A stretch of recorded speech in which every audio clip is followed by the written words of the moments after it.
রাজধানীর বসুন্ধরা আবাসিক এলাকায় বসুন্ধরা পাবলিক স্কুল অ্যান্ড কলেজে শেষ হলো ছবি আঁকা প্রতিযোগিতা। সকাল 10টায় বিদ্যালয় ক্যাম্পাস ও ইনডোর স্টেডিয়ামে শুরু হয় এই প্রতিযোগিতা, যা শেষ হয় বেলা 12টায়।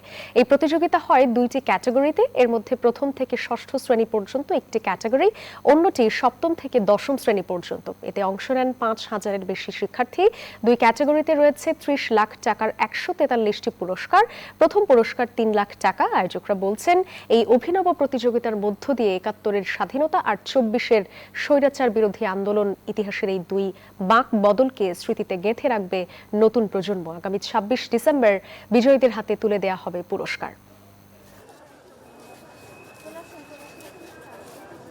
এই আয়োজনটার আমাদের উদ্দেশ্য হচ্ছে যে মিনিমাম 10,000 স্টুডেন্টস এবং তার সঙ্গে যে গার্ডিয়ান একজন করে হলো আরও 10,000, মানে 10-20,000 লোকের একটা অ্যারেঞ্জমেন্ট।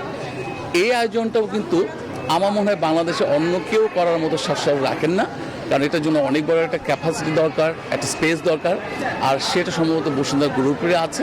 এখানে হাজার হাজার শিশুদের শুধু না, তাদের বাবা মা এবং অভিভাবক অনেকেই আসছে আজকে এটা উৎসবে অংশ নিতে। এই 71 থেকে 24-এর আমাদের যে সংগ্রামী জীবন, এখানে যে আমাদের তরুণরা যে ভূমিকা পালন করেছে সেইটাকে সজাগ করার জন্য, তাদেরকে এই ব্যাপারে সচেতন করার জন্য এই আয়োজন করা হয়েছে।